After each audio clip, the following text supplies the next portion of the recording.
इन चीज़ों का कुछ बचाव है? शादी करने से पहले मेरे पास क्या कुछ तरीका है कि मैं खुद को प्रोटेक्ट कर सकूँ?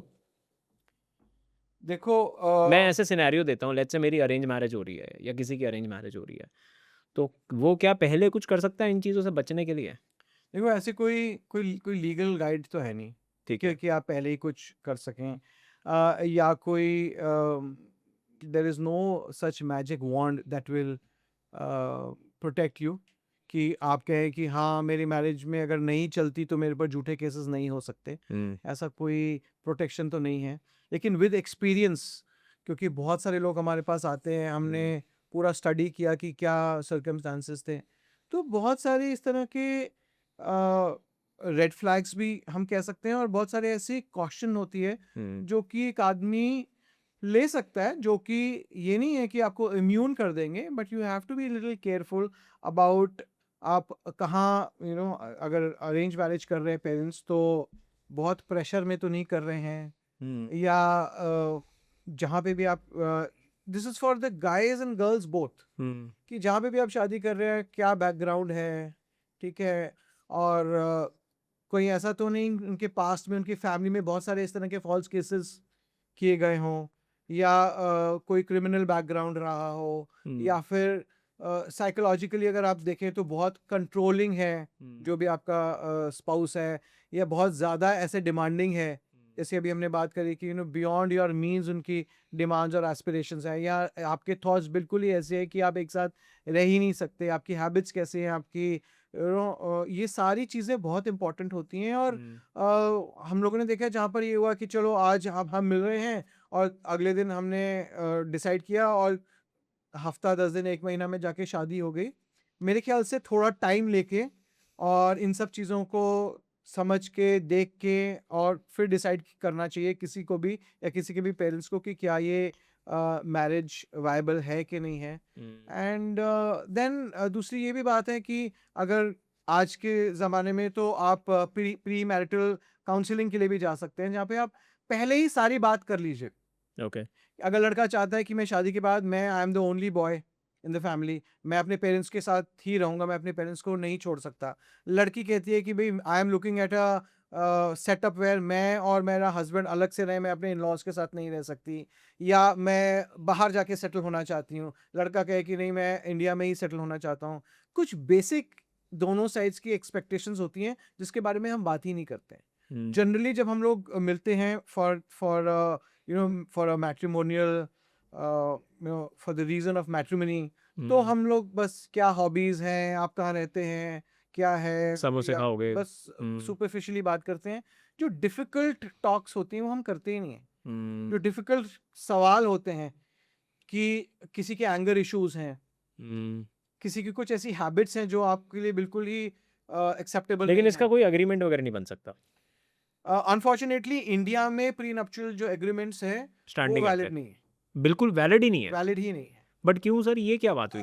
क्योंकि दूसरे देशों में जो मैरिज है, hmm, it's more like a contract between two person, hmm, ठीक है। इंडिया में मैरिज इज सैक्रोसेंट, ठीक है। हुँ, तो सिर्फ गोवा में, क्योंकि गोवा में पहले पोर्चुगीज लॉ चलता आ रहा है, ओके। वहाँ पे अगर गोवन मैरिजेस जो होती हैं वहाँ पर जो ये प्रीनप्चुअल एग्रीमेंट्स हैं वो वैलिड हैं। Otherwise other than that India में there is no validity of prenuptial agreements. मतलब गोवा का आधार कार्ड होना चाहिए, एड्रेस होना चाहिए। नहीं, मैरिज वो कैथोलिक मैरिज हो, गोवा में ही रहते हों वहाँ अच्छा पर, और तब। जो जो वहीं के मैं नेटिव्स गोवा हैं। जाके शादी कर रहा हूँ नहीं, उससे मतलब नहीं। नहीं, ऐसा नहीं। So basically broadly speaking India में प्रीनप्चुअल एग्रीमेंट जो हैं वो इनवैलिड है। बट सर ये तो बड़ी अजीब-सी बात हुई, नहीं? ये देखिए क्यों ये वैलिड क्यों नहीं कर रहे अब तक? देखिए ये तो सब, ये सारी चीज़ें ना लेजिस्लेटिव इंटेंट है, ठीक ओके। है?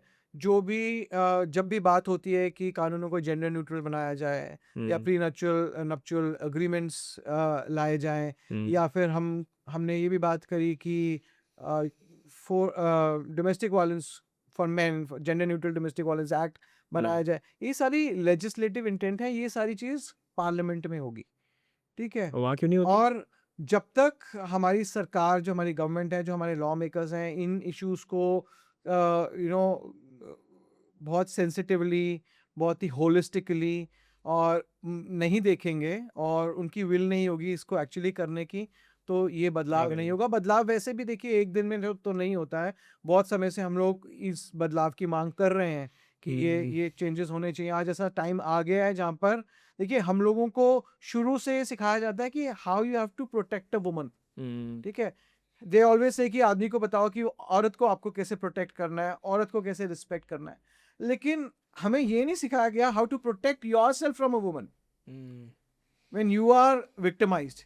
तो हमारे को और दूसरी तरफ हमारे जो कानून हैं वो आदमी को प्रोटेक्ट नहीं करते। तो ये जो बदलाव हैं ये सारे लेजिस्लेटिव प्रोसेस हैं, ये पार्लियामेंट में होंगे, पार्लियामेंट की विल से होंगे, कंसेंसस से होंगे। और समझा। इनफैक्ट बहुत समय से ये लॉन्ग स्टैंडिंग डिमांड है कि एक नेशनल कमीशन फॉर मेन हुँ, का भी गठन किया जाए, देखते हुए कि आप इतने जो मेल सुसाइड्स है वो इतने बढ़ रहे हैं। There is no platform where a man can just go and you know share his apathy, share hmm. His problem.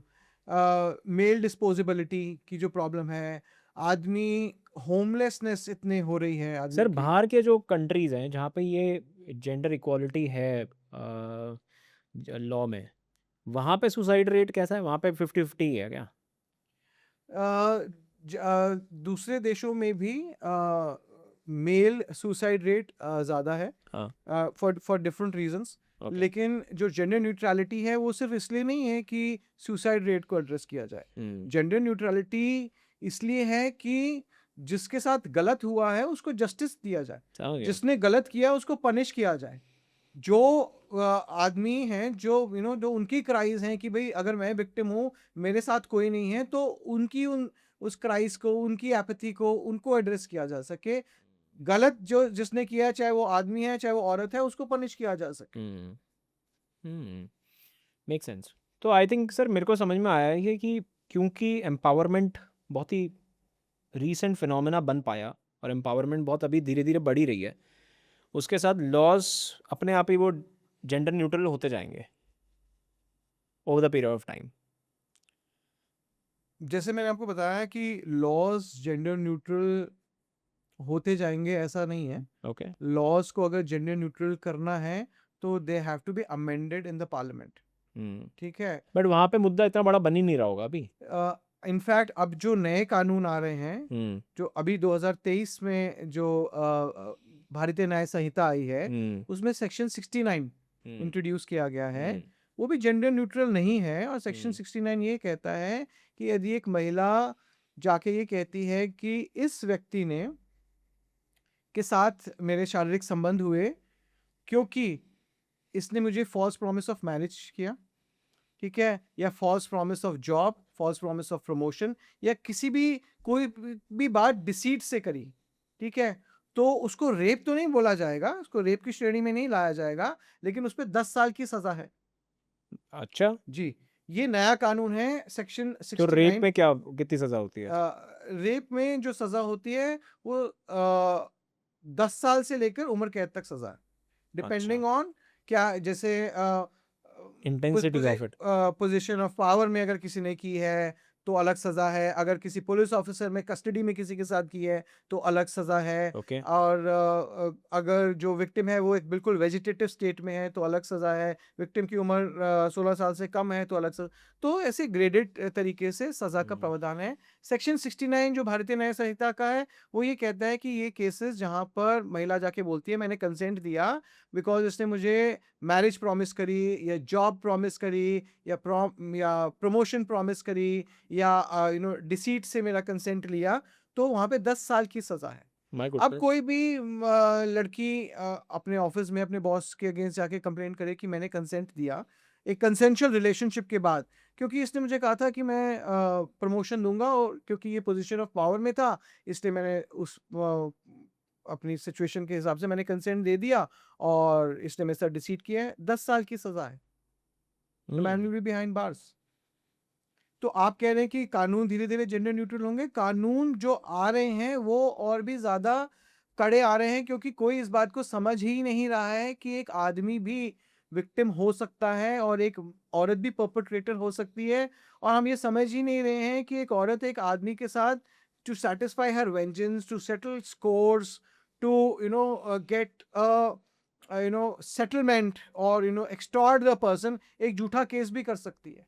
हम अपने पर्जरी लॉज को नहीं चेंज कर रहे हैं जहाँ पर कड़े प्रावधान हो कि भाई अगर एक औरत ने एक आदमी के ऊपर झूठा केस किया, चाहे वो डाउरी का झूठा केस किया हो, चाहे वो रेप का, मोलेस्टेशन का झूठा केस किया, उस झूठे केस की वजह से आदमी जेल गया, उसकी नौकरी गई, उसकी सेल्फ एस्टीम खत्म हो गई, तो उस औरत जिसने झूठा केस किया है उसको कड़े सजा का प्रावधान हो।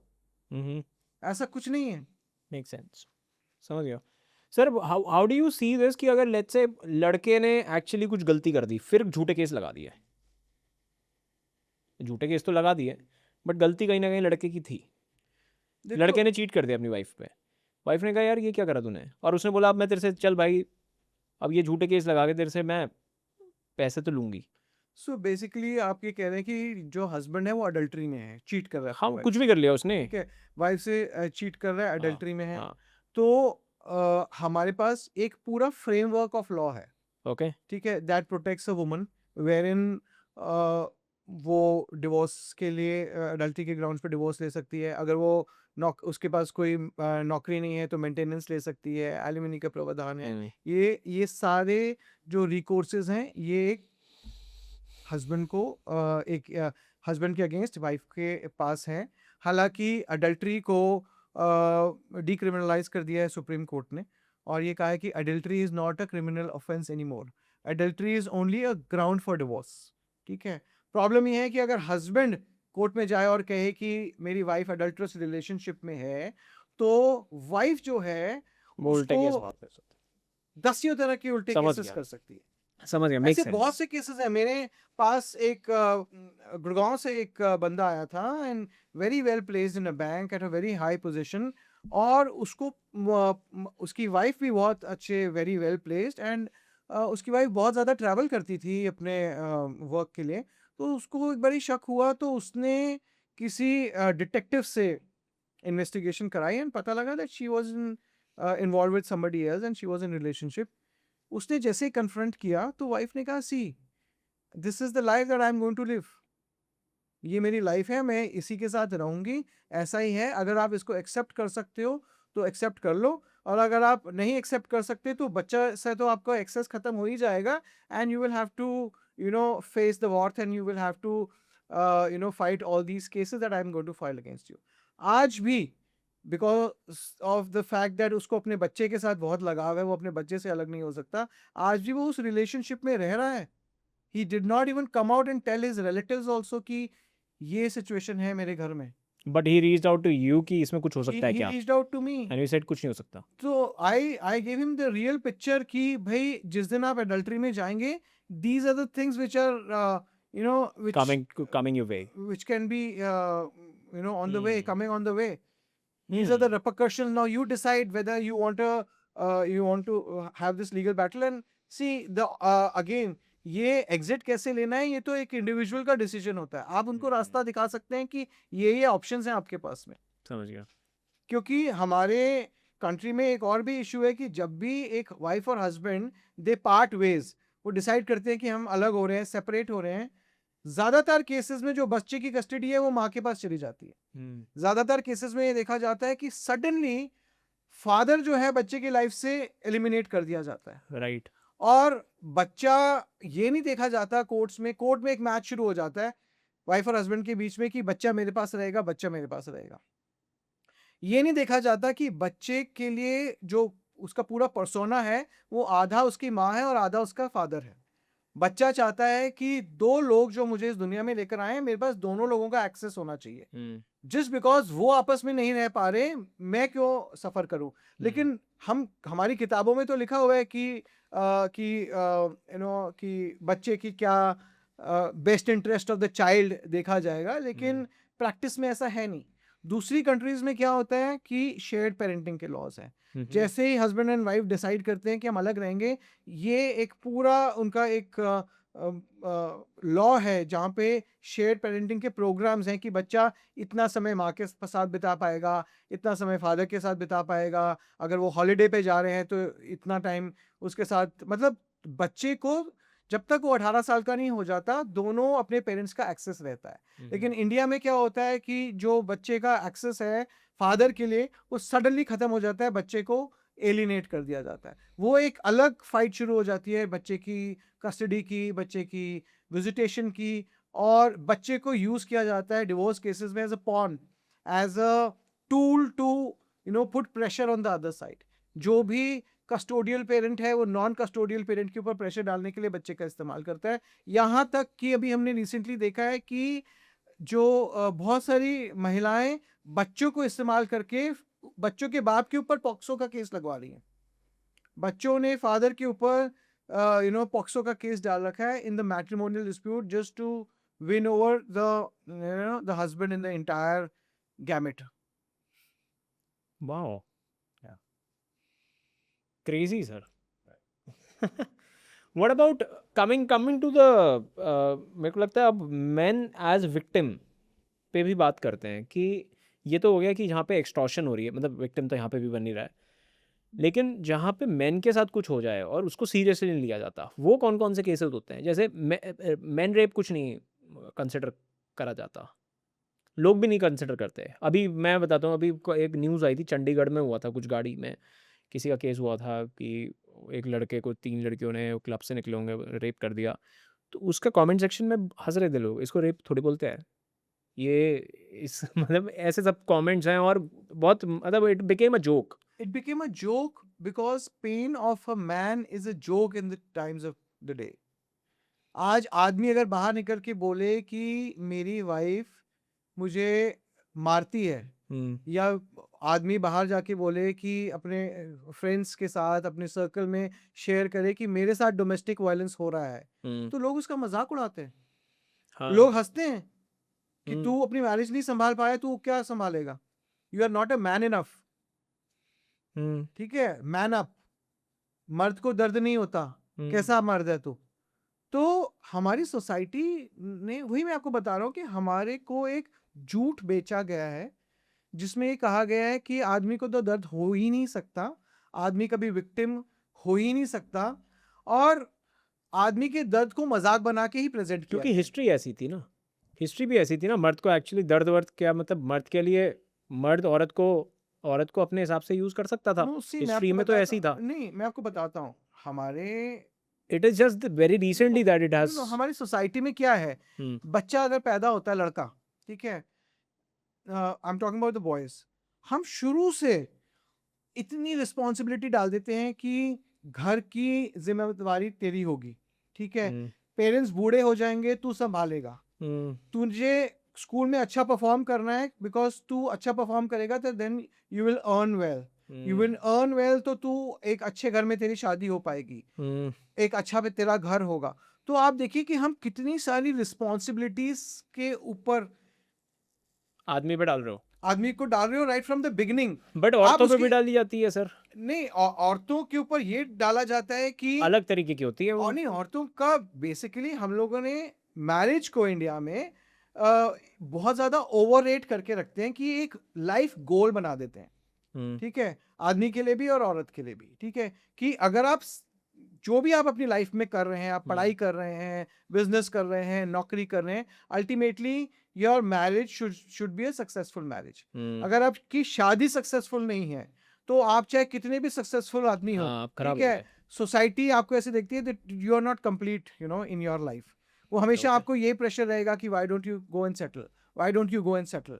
आप मतलब आपको हमेशा देखा जाएगा कि जैसे something is not right in you, ठीक है। तो हम लोगों ने इस तरीके से मैरिज को बना दिया। दूसरा, ये इसकी वजह से क्या होता है, डिवोर्सेस एक टाबू बन चुके हैं। अगर आदमी और औरत अपनी शादी में खुश नहीं है, ठीक है, वो पूरी जिंदगी निकाल देते हैं, उस शादी से बाहर नहीं निकलते। बहुत सारी मैरिजेस हैं which are really unhappy marriages. बहुत सारी शादियां हैं जहां पर या बच्चे की वजह से या सोसाइटी की वजह से या किसी भी वजह से वो शादियां नाम के लिए चल रही हैं, लेकिन they are very very toxic marriages. Yes. Why? Because the moment you talk about divorce, all eyes are on you. Oh, divorce. ठीक है, उसको इतना टैबू बना दिया गया है, उसके बारे में बात करना इतना टैबू है कि एक आदमी बाहर बोले कि भाई मैं डिवोर्स लेना चाहता हूँ, मैं अपनी शादी में खुश नहीं हूँ, तो उसके लिए उसकी लाइफ डिफिकल्ट हो जाती है। अब तो ये फिर भी बेटर हो गया है सर, मतलब आज से 20 साल पहले तो ये बहुत ही बड़ा टैबू था, मतलब डिवोर्स हो गया मतलब कि it was a big taboo for a women, तो बहुत ही बड़ी चीज़ हो जाती थी। तो हमारे जो पेरेंट्स वगैरह की शादी थी उस टाइम तो बहुत ही मतलब एक दूसरे के साथ खुश नहीं था। 90% पेरेंट्स का यही हाल था कि मम्मी पापा में लड़ाई हो रही है और हो रही है और हो ही रही है, आज तक हो रही है। बच्चे भाग गए घर छोड़ के। तो मतलब मैं जैसे 90s का बच्चा हूँ, तो मेरे पेरेंट्स, मेरे पड़ोसियों के पेरेंट्स, ये वो हर जगह we used to see all of this. तो उस टाइम डिवोर्स बाद में हमें समझ में आया ये डिवोर्स क्यों नहीं लिया इन्होंने कभी, जब ये खुश नहीं थे एक दूसरे के साथ में, या क्या तब था ऐसा। तो इट वाज कि affordability issue was always there, Affordability issue, taboo was there, that may be there, taboo was also there, and taboo. For women it was very difficult No, back then. so the problem is that लड़कियों पे नौकरियां नहीं थी। तो basically ये सब कुछ आ जाता था कि इकोनॉमिक इंडिपेंडेंस के ऊपर भी बात आ जाती थी। हाँ ठीक है। दूसरा ये भी आ जाता था कि सोसाइटी क्या बोलेगी। ठीक है। तीसरा ये कुछ हद तक ये भी होता था कि बहुत प्रेशर होता था कि मैरिज हुई है आपको तो आपको एडजस्ट करना है, you know for a woman. For both of them, ये प्रेशर तो आदमी के ऊपर भी था कि भाई मेरे को बच्चे पालने हैं, अब मेरे बच्चे हैं, मुझे पैसा कमाना है, मुझे मकान बनाना है, मेरे को अपना घर संभालना है। आज की डेट में शादी से पहले आपका मकान होना चाहिए। आज की डेट में एक्सपेक्टेशंस बिल्कुल ही डिफरेंट हैं। आप मैट्रिमोनियल एड्स में देखिए, ठीक है, and these expectations are on the both sides. ठीक है।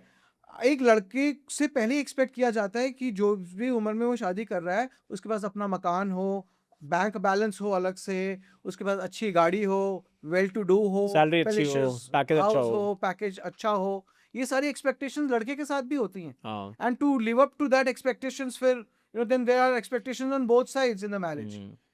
आई थिंक पहले बहुत शोषण था जिसकी वजह से कानून वगैरह वैसे बने, शोषण कम होता गया, कानून वैसे ही रह गए। अब वो कानून उल्टा शोषण कर रहे हैं मर्दों पे। देखिए मैं ये कहूँगा कि हमने जब भी कानून के बारे में सोचा, चाहे तब सोचा या आज BNS 69 के बारे में सोचा, हमने कभी इस डायरेक्शन में सोचा ही नहीं कि ये जो पर्टिकुलर ऑफेंस जिसको हम एड्रेस कर रहे हैं, क्या इसका विक्टिम आदमी भी हो सकता है। हाँ वो बहुत छोटा डेटा सेट रहा होगा। क्योंकि हमने कभी डेटा निकाला नहीं ना। आज अब वो बड़ा होता जा रहा है। आज अगर आप NCRB की बात करें और आप कहें कि क्रूअल्टी ऑन वुमेन का क्या डेटा है, ठीक है, आपके पास डेटा आ जाएगा 498A का। आप बात करें कि क्रूअल्टी ऑन मेन का क्या डेटा है, जब आपके पास कोई सेक्शन ही नहीं है तो वो डेटा रिकॉर्ड कैसे होगा। लेकिन बियॉन्ड लॉ ज़्यादा क्रूएलिटी औरतों पे हो रही होगी सर। मैं ये आज भी बहुत ढंग से पिटाई होती होगी औरतों की। मैं ये कहूँगा मतलब और मैं बताता हूँ आपको, मतलब ये कितनी बड़ी आयरनी है ये कि जिन औरतों के लिए वो और लॉज हैं वो कभी कोर्ट तक पहुंचेंगी भी नहीं। देखो मैं आपको ये कह सकता हूँ कि चाहे औरत हो चाहे आदमी हो, विक्टिम दोनों हो सकते हैं। दोनों हो सकते हैं। I don't disagree Correct, correct. I don't disagree कि मेरा agreement है उस बात से। औरतें विक्टिमाइज नहीं हो रही हाँ। हैं, मैं नहीं ये बोल रहा हूँ। मैंने खुद देखा है, बहुत हाँ। क्लोजली देखा है कि औरतें विक्टिमाइज होती हैं। लेकिन प्रॉब्लम ये है कि जब एक औरत विक्टिम है और एक जब आदमी विक्टिम है तो जस्टिस क्या है। करेक्ट। प्रॉब्लम ये है कि जब एक औरत विक्टिमाइज होती है तो रिकोर्सेज हैं हाँ। कि नहीं। देखिए हम कोई यूटोपियन सोसाइटी में नहीं रह रहे हैं करेक्ट। जहाँ पर क्राइम है ही नहीं। We are not in a society जहाँ क्राइम नहीं है। हर सोसाइटी में क्राइम होता है। USA में इंडिया से 10 टाइम ज्यादा रेप्स होते हैं, लेकिन इंडिया को rape capital of the world बोला जाता है। देखिए क्राइम हो रहा है, इट इज और बिकॉज ऑफ क्राइम द आगे लॉ। भी होगा। हाँ। लेकिन आप उस योर क्राइम को पॉइंट इज एड्रेस वेरी कैसे कर वैलिड। रहे हो। हाँ। आप एक क्राइम को एड्रेस करने के लिए आप एक लॉ बना रहे हो और अब उस लॉ में आधी जो पॉपुलेशन है उसको कवर ही नहीं कर रहे हो। करेक्ट। एक औरत विक्टिम है तो आपने पूरा एक फ्रेमवर्क ऑफ लॉ दे दिया, आपने महिला थाने दे दिए, आपने CW सेल्स दे दिए, आपने स्पेशल कोर्ट्स बना दिए, सोसाइटी भी सपोर्ट कर रही है। I am totally with you. लेकिन अगर एक आदमी विक्टिम है तो ही हैज नो रिकोर्स। तो फिर सोसाइटी में एक जो बैलेंस है वो तो रहेगा नहीं। हाँ ये तो थोड़ा मतलब ये what we are talking for last 2 hours is a complete valid point कि ऐसा होता है। There has to be justice on both sides. It has to be there, yes. See, we are not saying that if a woman who's a victim should not get justice, but she should get justice does not mean if that that we कि same don't case talk आदमी के about बारे में, a हाँ man who's victimized, और उसको भी तो जस्टिस की जरूरत है. बिल्कुल है, उसको जस्टिस कौन देगा? उसके लिए है ही नहीं लॉ उसके ऐसा. लिए ना लॉ है ना the justice. Entire fight is this, of course. The entire fight is about justice being available to everybody, irrespective of The what gender the caste. gender of the person is. Hmm. The fight is that the law should not talk about man and woman. The law should talk about person, Hmm. the person who's a victim. The law should not talk about husband and wife in a relationship, in a marriage. The law should say spouse, one spouse to other spouse, one Hmm. person to other person. That's how most of the developed, Nations have worked. countries, developed, jurisdictions are, dealing with these issues. And you think this is only because of the कि ये law में amendments नहीं होते, changes नहीं होते, only because of the vote bank?